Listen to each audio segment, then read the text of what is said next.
Bonsoir à toutes et à tous, bonsoir Bruno Le Maire. Bonsoir. Ministre de l'économie, des finances, de l'industrie, de Emmanuel Macron depuis un quinquennat. Un quinquennat avec Emmanuel Macron au service de la transformation. Vous l'aviez dit dans une grande interview à la Tribune, je m'en souviens quand vous aviez été nommé. Vous êtes là pour la transformation de l'économie et de l'industrie.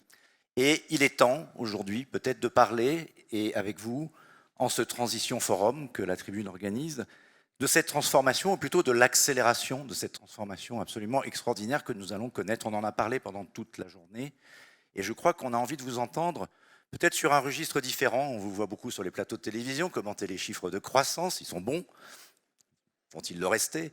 Mais plutôt d'essayer d'avoir ce regard du long terme, parce qu'on est à un moment où nos enfants, vos enfants, les miens, les nôtres, se posent la question, quel monde allons-nous connaître? Quels emplois allons-nous occuper? Quelle planète? Dans quelle planète allons-nous vivre? Donc peut-être pour commencer sur cette décennie capitale, puisque ça a été la première table ronde que nous avons lancée ce matin, est-ce que nous sommes prêts pour une décennie de transformation écologique? Et est-ce que c'est la révolution industrielle du XXIe siècle? D'abord, bonsoir à tous et bonsoir à mon ami Christian Estrosi, le maire de Nice. Moi, je suis très heureux de participer à cette table ronde. On est à la fin d'un quinquennat. Ça fait presque 5 ans que je suis ministre de l'économie et des finances, donc ça donne un peu de recul sur tous ces sujets. Ça permet de mesurer aussi tout ce qui nous reste à faire. Dans le fond, nous avons devant nous 2 défis qui nous engagent pour le siècle à venir et qui vont définir à la fois la place que la France va occuper sur la scène internationale et qui va déterminer aussi notre capacité à faire face au changement climatique. Et nous ne réussirons pas l'un sans l'autre. Le premier défi, il est technologique. Et je commence par là avant d'arriver à l'environnement. Nous sommes confrontés à des révolutions technologiques qui vont redéfinir l'ordre des puissances au XXIe siècle. On peut toujours dire qu'on veut être souverain politiquement, mais si pour guider vos voitures, la 5G est américaine, si vos voitures électriques, les batteries sont chinoises, si votre énergie, c'est du gaz russe, si vos satellites, ils sont lancés par des lanceurs russes ou chinois ou américains, vous n'êtes plus souverain. Vous dépendez des autres grandes nations et des autres grands continents.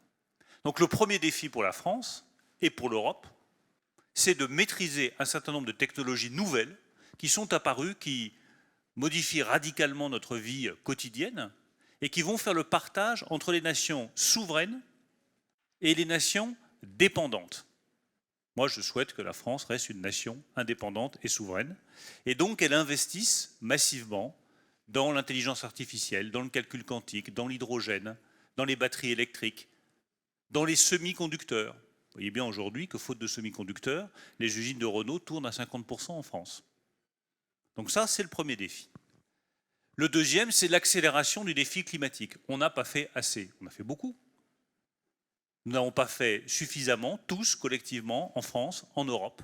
Et on voit bien que les choses s'accélèrent et que c'est une course de vitesse dans laquelle nous sommes engagés, avec des conséquences dramatiques. On l'a vu ici dans le département du Var, département voisin. On l'a vu pendant tout l'été, on le voit dans nos vies quotidiennes et on le voit quand on discute avec nos enfants. Nos enfants servent de sonnette d'alarme.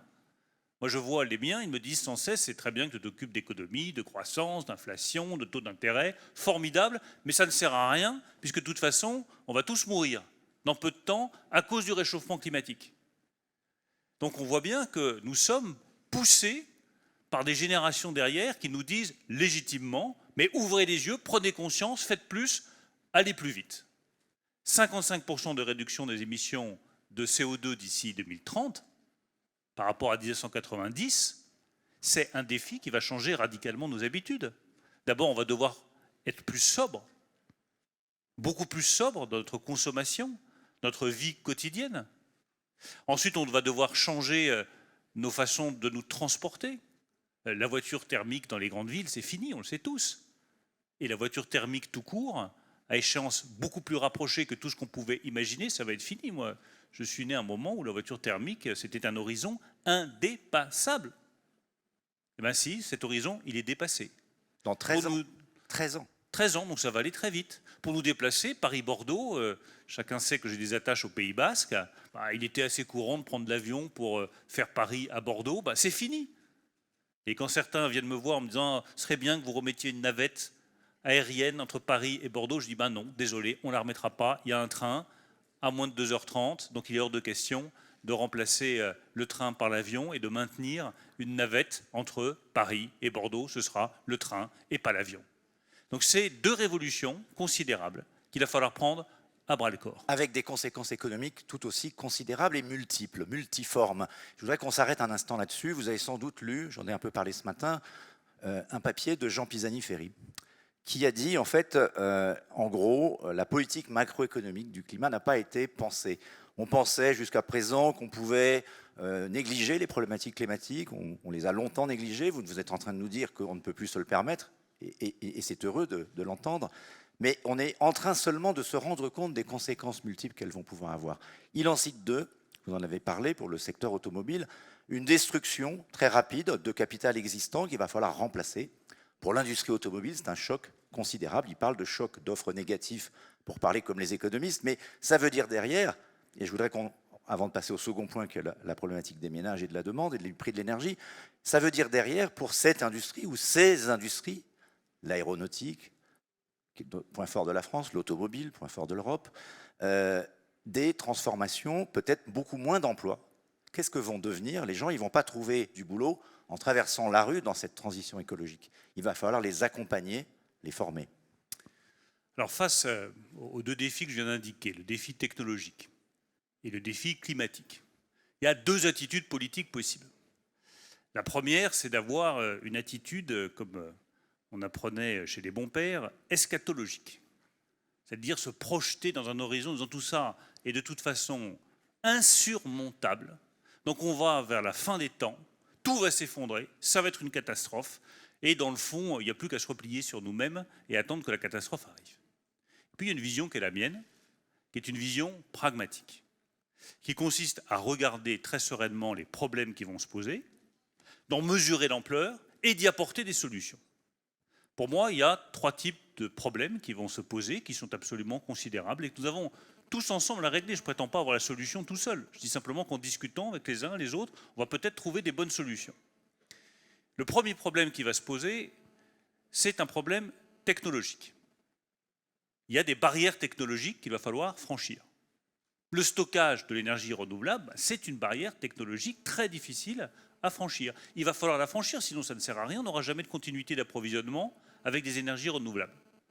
Vous avez présidé le conseil de l'hydrogène ce matin. Ça voilà, peut être une solution. Deuxième barrière technologique, l'hydrogène peut être une solution. Mais si on veut que la France soit autonome en matière de production d'hydrogène vert, il faut que nous maîtrisions des technologies très sensibles, qui sont celles de l'électrolyse, la séparation de l'hydrogène de l'oxygène. Ça peut se faire par une technologie alcaline un peu sommaire. Ça peut se faire par des membranes à protons. C'est déjà beaucoup mieux. Ça peut se faire encore par d'autres technologies beaucoup plus pointues. Il va falloir que nous maîtrisions ces technologies. Donc il faut que nous listions la série de défis technologiques qui sont devant nous, qu'on mette la recherche dessus, nos scientifiques dessus, qu'on rassemble la science européenne qui a des atouts considérables sur ces sujets pour arriver à aller à la frontière technologique et qu'on retrouve le goût du risque. Parce que pour réussir la lutte contre le réchauffement climatique, il faudra prendre des risques technologiques infiniment plus importants que ceux que les Européens sont habitués à prendre. Le deuxième défi, il est financier. Moi, je plaide pour qu'on rapproche environnement et finances. Pour une raison qui est simple, c'est que tout ce dont je viens de vous parler, que ce soit les technologies alcalines, que ce soit l'hydrogène, que ce soit les piles à combustible, que ce soit les batteries électriques ou sur l'industrie automobile, le changement d'industrie automobile. L'unité de compte, ce n'est pas la centaine de millions, ce n'est pas le milliard, c'est la dizaine de milliards d'euros. Donc il faut tout d'un coup que le ministre des Finances, qui était habitué à refuser 20 millions d'euros à un ministre en disant « désolé, 20 millions, je ne les ai pas », aille trouver 10, 20, 30, 60 milliards d'investissements. Ça pose un vrai problème sur les règles européennes du pacte de stabilité et de croissance. On va avoir du mal à maintenir les règles des années 90 face aux défis des années 2020. Je préfère le dire tout de suite. Elles n'ont pas sauté avec la crise sanitaire? Je dis simplement qu'il faut poser sereinement la question sur la table. S'il faut investir des dizaines de milliards d'euros dans la transition écologique, faut-il que ces investissements soient comptabilisés, oui ou non, dans les règles du pacte de stabilité et de croissance? La question se pose. La réponse est non. Pour l'instant, je me contente de poser la question sur la table. Est-ce que les élections allemandes vous rendent, oui, vous donnent de l'espoir? Me donnent espoir, d'abord parce que je suis heureux que mon ami Olaf Scholz, avec qui j'ai travaillé pendant 2 ans, ait été désigné comme probable futur chancelier, parce que je connais bien les Verts allemands, je pense qu'on va pouvoir construire des choses avec eux intéressantes. Puis il y a un troisième défi, donc défi d'abord technologique, défi financier, et vous voyez que c'est toujours plus simple de poser les problèmes sur la table, parce que du coup, on peut apporter des solutions qui sont raisonnables, qui permettent d'éviter des mouvements de panique et de peur qui peuvent prendre certains. Le troisième défi, peut-être le plus difficile, le plus important, et celui que nous avons trop souvent négligé, c'est le défi social. Comment est-ce qu'on accompagne tous ceux qui peuvent être les perdants de la transition climatique? Et je mesure à quel point, si nous n'y prenons pas garde, la transition écologique peut être le vecteur de révolution politique. On a beaucoup parlé de transition juste. Pardon. Oui, mais je pense que c'est un très bon terme. Vous reprenez ce terme. Qui seraient ces perdants? À qui devons-nous prendre garde? Je vais vous donner un exemple très concret. C'est très sympathique de dire qu'on va supprimer la voiture thermique. Moi, ça ne me pose pas de problème qu'on supprime les moteurs thermiques, même si j'avais enfant le goût, comme Christian Estrosi, des moteurs pétaradants, des moteurs thermiques puissants. Bon, voilà, c'est fini, c'est un monde qui se clôt. Il a essayé des motos électriques. Mais une fois que vous avez dit ça, et je suis un grand fan des voitures électriques, j'aime bien la poussée linéaire des voitures électriques. Mais une fois que vous avez dit ça, et que vous avez expliqué que c'était la fin du moteur thermique qui allait être remplacé par un moteur électrique dans lequel il y a 4 kg de matériaux acier, aluminium et autres, là où il y en avait 37 par moteur thermique. Derrière ces chiffres, il y a la mort annoncée des fonderies en France. 15 000 emplois. Donc moi, quand je vais voir les ouvriers... Ça a commencé, monsieur le ministre. Je sais bien que ça a commencé. Même parfois, vous essayez d'en sauver quelques-unes. C'est bien pour cela qu'on doit apporter des solutions à ces ouvriers. Vous ne pouvez pas dire aux gens, bah, écoutez, pardon mon bon monsieur, vous êtes fondeur, on vous a formé à ça, ça fait 20 ans que vous travaillez à la fonderie. À la précédente élection ou aux précédentes, il y avait quelqu'un qui montait sur un tonneau en disant « je vais vous sauver ». Aujourd'hui, on est en train de leur dire « il va falloir que vous deveniez autre chose ». Oui.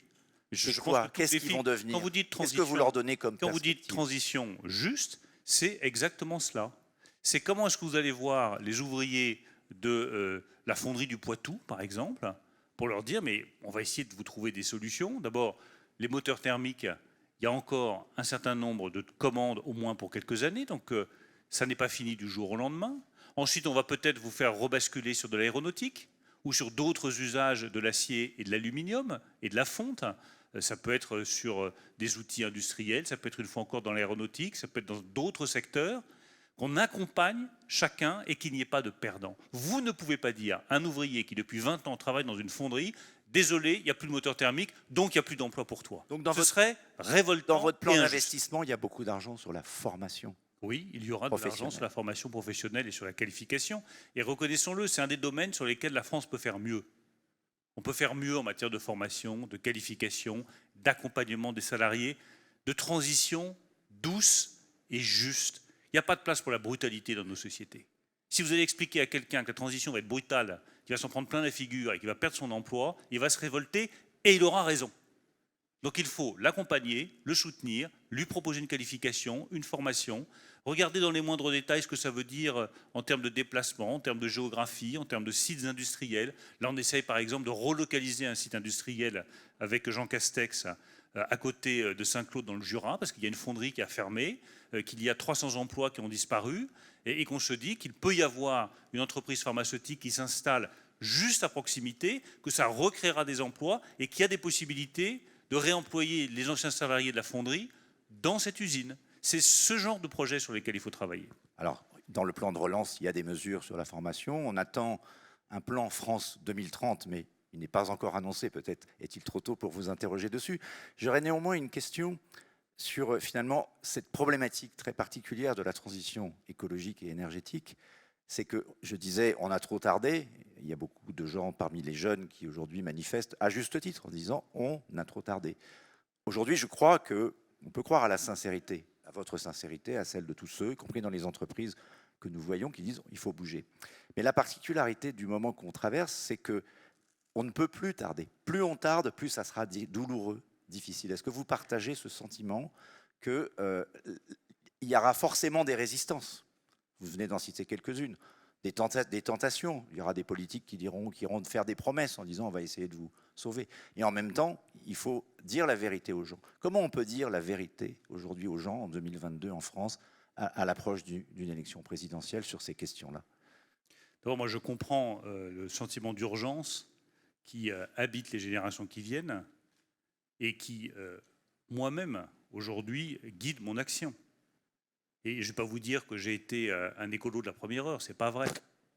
Et je pense qu'en politique, prendre conscience de certains sujets, de certains problèmes, ça fait partie aussi du cheminement et ça fait partie d'un parcours politique. Je ne suis pas un écologiste de la première heure, mais je suis devenu un apôtre de l'accélération de la lutte contre le changement climatique, un apôtre du climat, un apôtre de la défense de l'environnement, de la biodiversité, totalement résolu. Parce que je vois les dégâts, parce que je vois les attentes, et parce que je pense que c'est le défi des générations qui viennent et le défi de notre génération. Ensuite, parce que c'est mon tempérament, je pense qu'il ne faut pas confondre vitesse et précipitation. Et que quand on veut aller trop vite dans ce genre de domaine, on court le risque de mentir à certains, puis on court le risque de tomber dans le fossé. Quand on a voulu faire en même temps la convergence du prix du diesel et de l'essence, et la taxe carbone, c'était plein de bonnes intentions. On allait très très vite. Là, vous garantissiez qu'effectivement, ça devenait très pénalisant d'utiliser le diesel et ça devenait très pénalisant d'utiliser les énergies fossiles.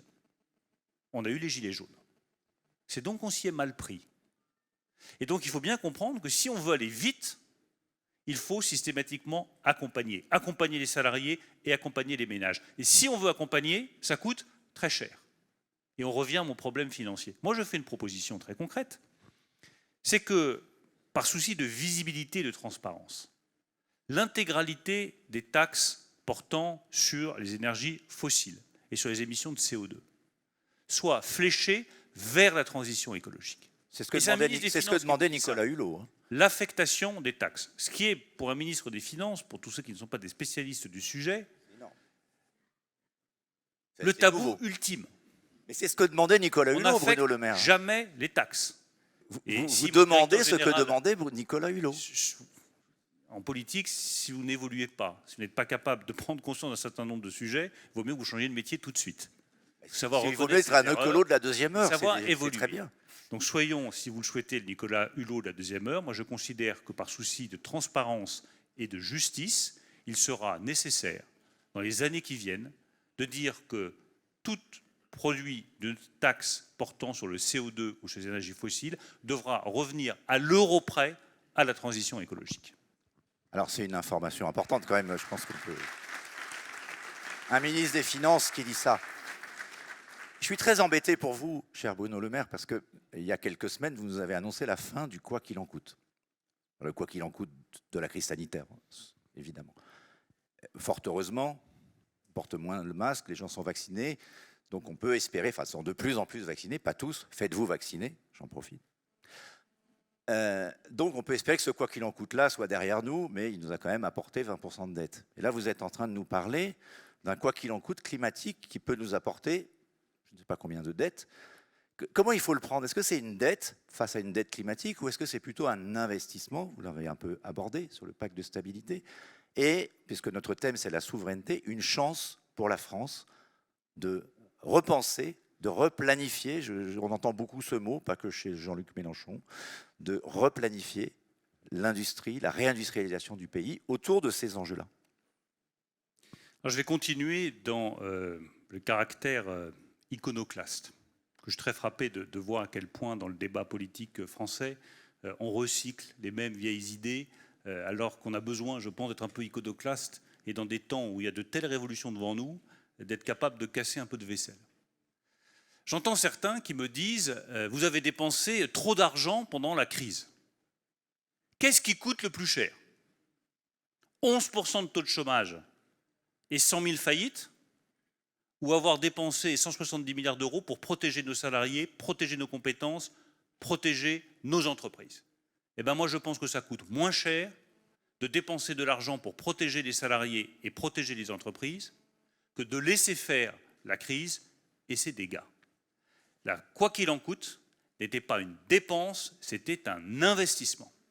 Et si aujourd'hui nous avons 6% de croissance, une économie qui redémarre, qui se porte bien, des créations d'emplois, en veux-tu, en voilà, des pénuries de main-d'œuvre, c'est parce qu'on a eu la bonne stratégie.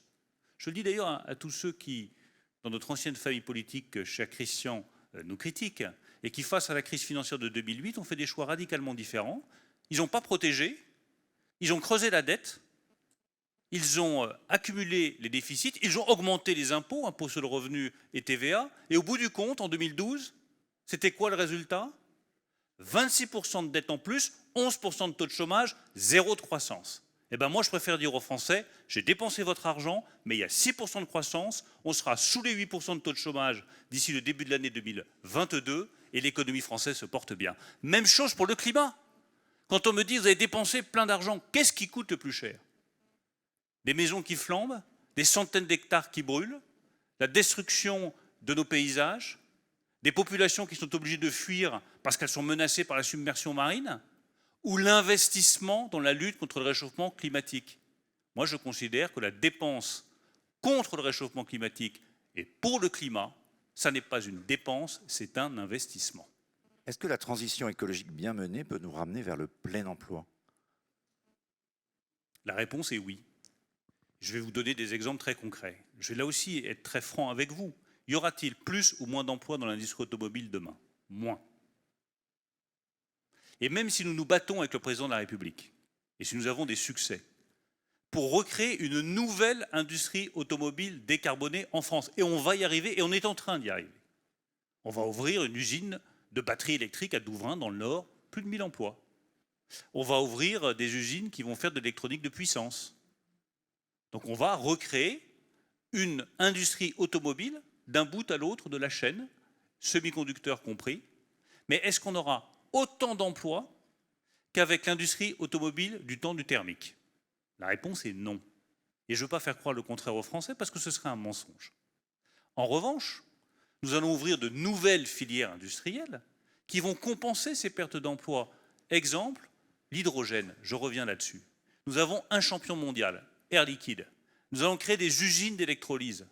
Et le modèle que nous défendons, nous Français, contrairement au modèle allemand, n'est pas celui de la production d'électrolyse à l'étranger pour rapatrier ensuite l'hydrogène en France ou en Europe. Notre modèle, c'est la création d'écosystèmes complets où vous aurez l'usine nucléaire qui va produire l'électricité décarbonée, qui ira dans les 5, 6 ou 7 sites de production d'hydrogène que nous sommes en train de bâtir avec le Conseil national de l'hydrogène, un notamment en Normandie, un autre à Belfort, 5 autres ailleurs sur le territoire.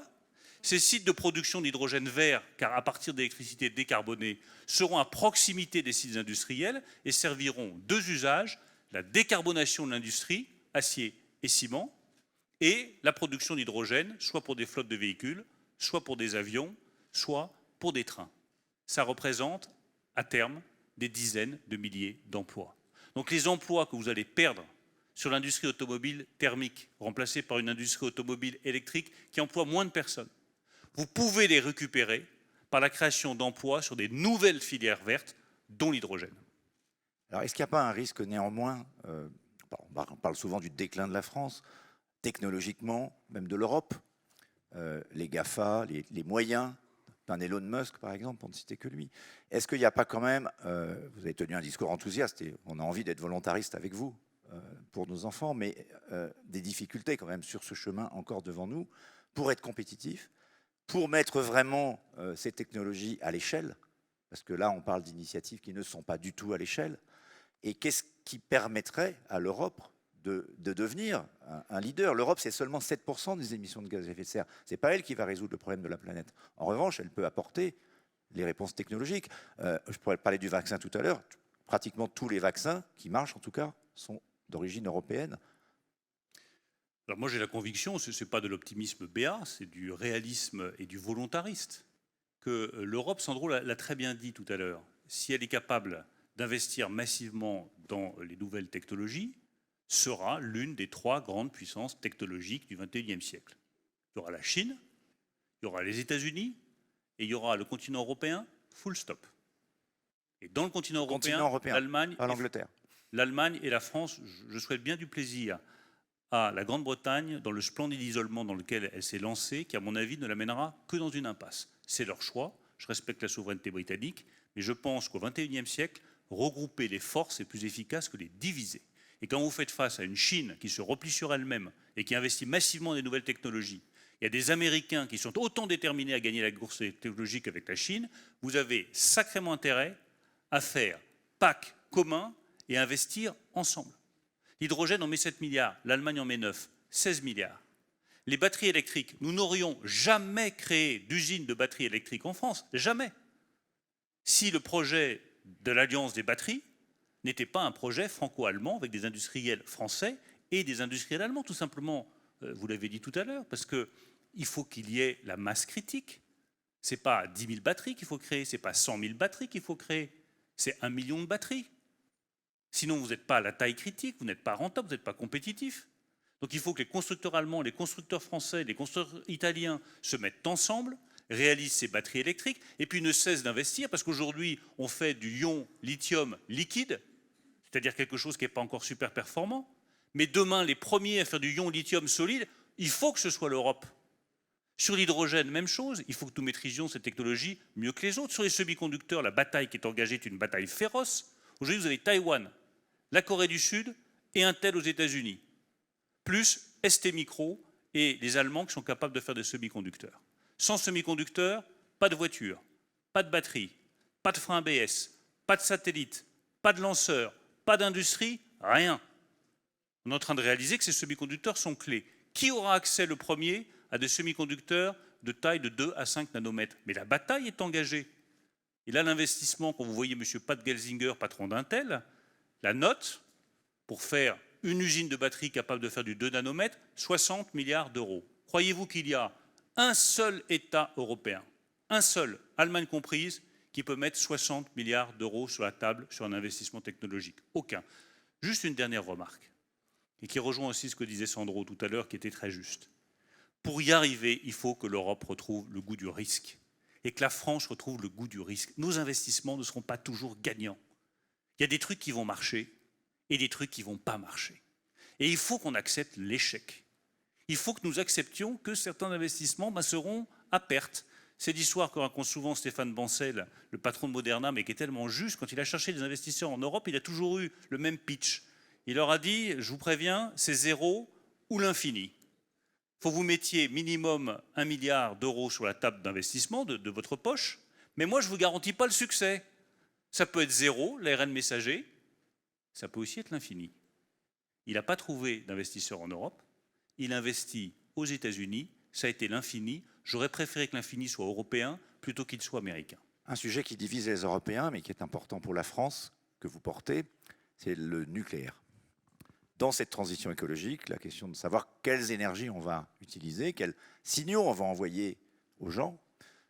Est-ce que vous aurez une énergie d'origine complètement renouvelable, partiellement, ou en tout cas non carbonée comme le nucléaire?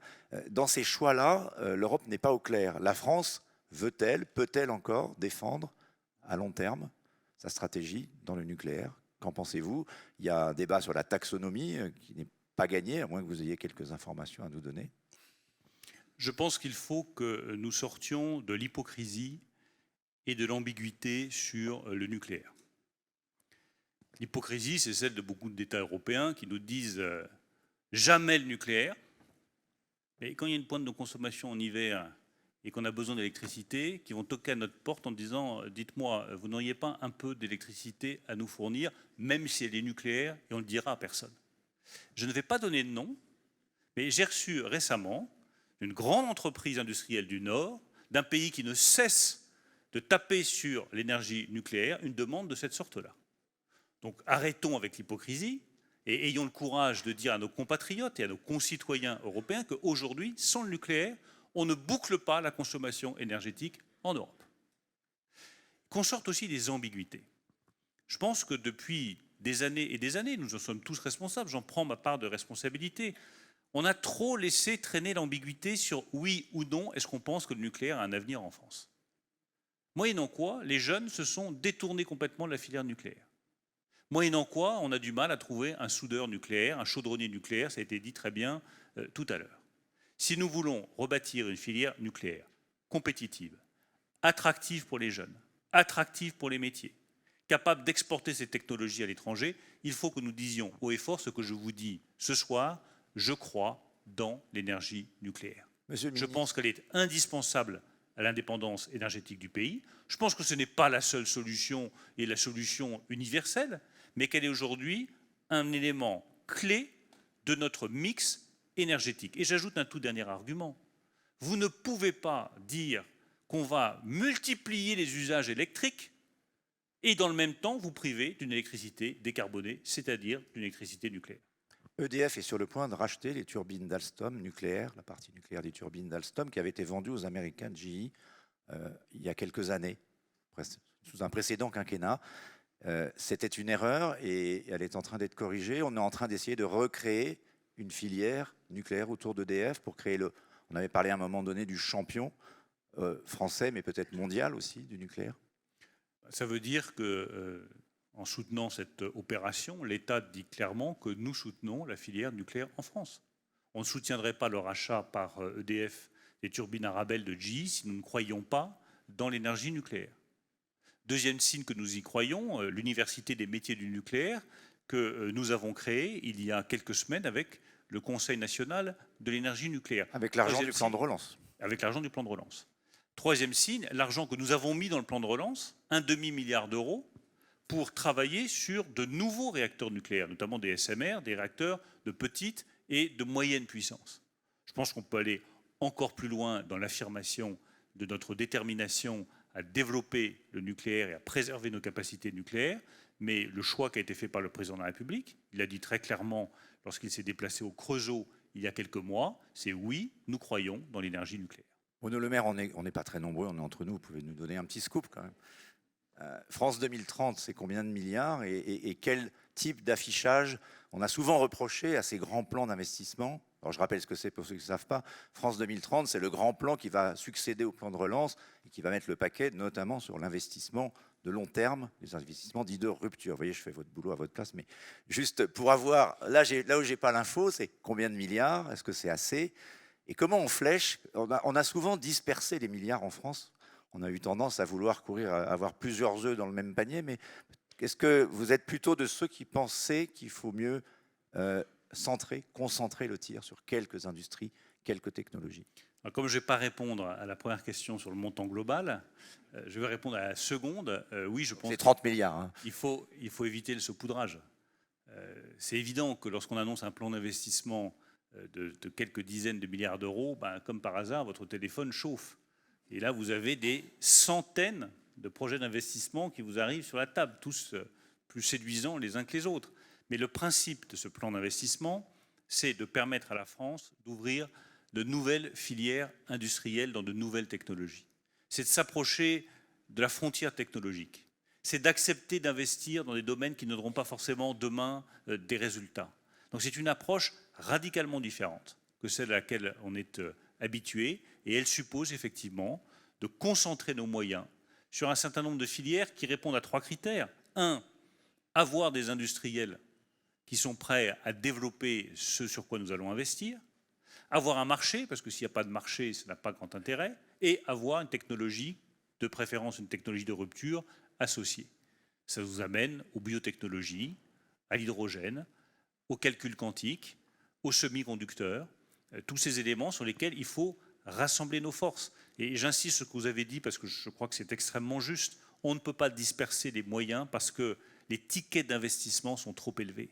Je redonne l'exemple des semi-conducteurs. Tous ceux qui ne connaissent pas bien cette industrie, allez à Crolles, demandez à visiter l'usine STMicro. Une fois que vous êtes rentré dans l'usine d'STMicro et que vous voyez la complexité technologique, le truc est effarant. Vous dites, ah oui, je comprends pourquoi ça coûte des dizaines de milliards d'euros. et je comprends pourquoi c'est vital que la France maîtrise ces technologies. Mais je préfère qu'on concentre les moyens, qu'on obtienne des résultats, plutôt que de saupoudrer comme on l'a fait trop souvent, parce que ça, c'est inefficace. Vous avez cité tout à l'heure Stéphane Bancel. Est-ce que vous avez vu d'autres Stéphane Bancel dans lesquels vous mettriez un petit peu de pognon, de dingue, ou des Elon Musk? Est-ce que vous en avez vu qui mériteraient qu'on prenne des risques pour eux? Mais plein.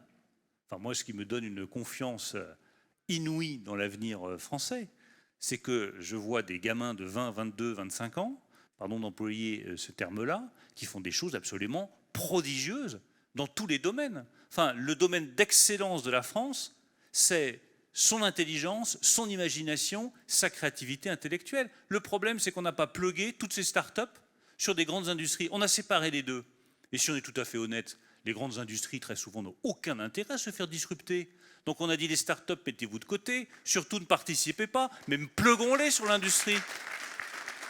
Donc, puis, sachant l'industrie de papa dominée par les papis de l'époque qui disaient qu'il fallait désindustrialiser la France, c'est fini. Construire la France et pas reproduire tout ce qui a été fait dans le passé, comme le pensent les conservateurs. On a fait des erreurs quand même, Bruno Le Maire. Mais bien sûr, c'est reconnaître des erreurs. Prenez le secteur des lanceurs spatiaux.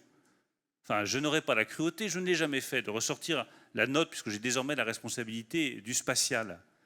La note qu'a écrite le CNES, un ingénieur du CNES, en 2012 ou 2013, que je garde précieusement dans un tiroir de mon bureau, qui vous dit le lanceur renouvelable est un mauvais investissement.